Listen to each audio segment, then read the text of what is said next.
레위기 2장 1절에서 16절. 오늘 본문은 소재에 관한 내용입니다. 소재란 고운 가루 자체나 고운 가루로 만든 음식 또는 처음 익은 곡식을 볶아 찌은 것으로 예물을 드리는 제사를 말합니다.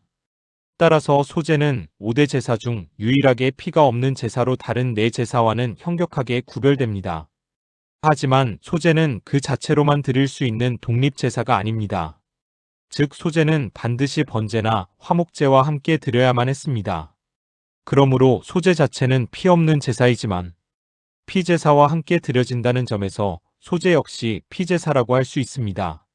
이러한 소재는 하나님의 은혜에 대한 감사의 표현인 동시에 이스라엘이 하나님의 백성으로 하나님의 뜻에 따라 거룩한 삶을 살며 변함없는 충성을 드리겠다는 맹세의 의식이었습니다.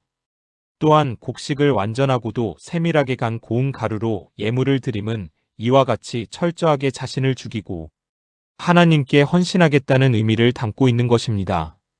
뿐만 아니라 이런 소재의 제물에는 누룩이나 꿀을 넣지 못하게 하였는데 이것 또한 죄에 빠지지 않는 성결한 삶으로 하나님께 헌신하겠다는 결단을 내포하고 있다고 본문은 말하고 있습니다. 소재로 번역되는 히브리어 미느아의 기본적인 의미는 선물 혹은 곡물입니다. 가인과 아벨이 드렸던 예물이 바로 미느아였습니다. 즉 처음에는 동식물의 구분 없이 하나님께 선물로 드리는 제물을 가리키는 말이었으나 점차적으로 식물 제사를 가리키는 말로 쓰였다고 합니다. 즉 너무 감사해서 드리는 예물, 자신보다 높은 분께 호의와 친절과 사랑을 받고 싶어서 드리는 선물이나 예물을 의미합니다. 야곱이 형 에서를 다시 만나기 전에 준비했던 선물들, 야곱이 바로 왕을 만나기 전에 준비한 예물이 미느하였던 것입니다. 또한 미느하는 충성을 맹세하는 의미로도 사용되었다고 합니다. 솔로몬이 주변 나라들에게 조공을 바치게 합니다.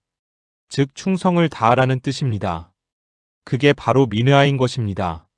그러므로 소재란 하나님은 자신의 구원자요 왕이요 주인임을 고백하면서 그분의 은혜에 감사할 뿐 아니라 그분께 헌신과 충성을 다짐하는 마음으로 곡물을 드리던 제사였던 것입니다. 1절에서 3절까지는 고운 가루로 드리는 소재에 관한 내용입니다. 고대 중근동 지방에서는 요리할 때 올리브 기름을 주로 사용했다고 합니다. 따라서 본문에서 기름으로 번역된 쇠면 역시 올리브 기름을 가리킵니다. 구약에서 기름은 종종 성령과 연결되어 있으며 사무엘상 10장 1절에서 9절 기쁨과도 관계가 있습니다. 이사야 61장 3절 또한 유황을 나타내는 레보나는 거룩과 헌신의 상징이며 그리고 기쁨도 상징합니다. 잠언 27장 9절 유황은 고운 가루와 섞는 것이 아니라 가루 위에 놓아야 합니다. 이는 소재를 불태울 때 유황을 그 위에 놓아 향이 함께 피어오르게 하려는 의도를 담고 있습니다. 즉 본문은 고운 가루와 기름 위에 유황을 놓아야 한다고 말하고 있는 것입니다. 유황은 유황나무의 수액을 건조시켜 만든 고급 향료입니다. 제물에 향기를 더하고 향내음을 더하기 위해 유황을 첨가한 것입니다. 제사장은 이것들을 받아서 제단 위에 불사릅니다. 이것을 화제라고 본문은 말합니다. 이렇게 불로 태우는 것은 정결케 하고 거룩게 한다는 상징적 의미가 있습니다. 그리고 이처럼 하나님께 소제물을 불로 태워드릴 때에는 기쁨을 상징하는 유황을 함께 사름으로써 그 예물을 귀하게 하였던 것입니다. 한편 하나님께 드려진 소재의 곡식 가루는 최소한 한 에바였다고 합니다. 약 2.2리터쯤 된다고 합니다. 그중 한 웅큼을 드린다고 합니다. 약 10분의 1 정도입니다. 그 나머지는 제사장과 그 가족이 회막, 뜰에서 나머지 소재 가루를 먹어야 소재가 완성되었다고 본문은 말하고 있습니다. 4절에서 10절은 요리를 해서 드리는 소재에 관한 내용입니다. 소재는 곡식 가루를 요리해서 드릴 수도 있었습니다. 화덕에 구운 것으로 드린다는 것은 고운 가루에 기름을 섞어 빵을 구워서 드리는 것입니다. 이때 누룩을 섞지 말아야 했습니다. 무교병으로 구워 제사장에게로 가져가면 제사장은 그것을 번제단에 태워서 제사를 드렸던 것입니다. 이런 음식은 철판에 부침개를 부치듯이 부쳐서 드릴 수도 있었고 냄비에서 삶은 것으로 드릴 수도 있었습니다. 아마도 고운 가루와 기름을 섞어 쪄서 만들었으므로 그 모양은 찐빵 비슷한 형태였을 것입니다. 이 세 가지 형태의 소재에서는 향에 대한 언급이 없습니다. 아마도 형편이 어려운 사람은 비싼 향을 바치지 않아도 되었던 것으로 보입니다. 이때도 10분의 1을 드리고 나머지는 제사장들이 먹도록 했습니다. 11절에서 13절은 소재에 넣지 말아야 할 것과 넣어야 할 것에 관해 이야기하는 내용입니다. 모든 소재에는 누룩과 꿀을 넣지 말아야 했습니다. 왜 하필 누룩과 꿀일까요? 성경 전체를 보면 누룩은 신속히 발효되는 성질을 가졌기 때문에 죄의 전염성과 그 부패를 상징하는 것으로 종종 인용되었습니다. 또한 꿀은 그 달콤한 맛 때문에 세상적이고 유욕적인 안락이나 쾌락의 상징이었습니다. 잠언 5장 3절. 이것은 부패한 마음이나 불순한 동기를 가지고 제사를 드릴 수 없음을 보여주는 것입니다. 그런 점에서 소재는 가장 순수하고 순전한 마음으로 드리는 제사인 것입니다. 소재의 소는 한자로 히다, 본디라는 의미를 지닌다고 합니다. 즉 가장 기본이 되는 본 바탕이 되는 다른 아무것도 첨가하지 않은 본질적이고 원초적 제사인 것입니다. 한편 앞절에서 금지되었던 누룩과 꿀도 토지의 첫 소산을 바치는 기쁨의 절기인 77절에는 하나님께 드릴 수 있었습니다. 그러나 이 제물은 오직 태우지 않은 채로 바쳐 제사장의 소유가 되게 하였습니다.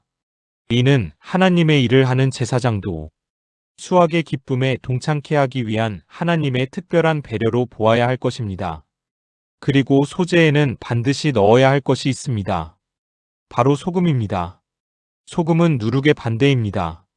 부패를 방지하면서 맛을 보존해 줍니다.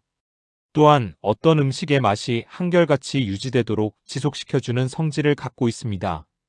고대 근동에서는 계약을 체결할 때 소금에 절인 음식을 함께 먹거나 소금이 나왔다고 합니다. 왜냐하면 소금은 정결과 불변의 상징이었기 때문입니다. 14절에서 16절은 첫 이삭을 소재로 드리는 내용입니다. 여물기 시작할 때의 곡물 이삭은 그대로 볶아 절구에 빻거나 손으로 비벼서 먹었다고 합니다. 이때가 오순절 무렵이었다고 합니다.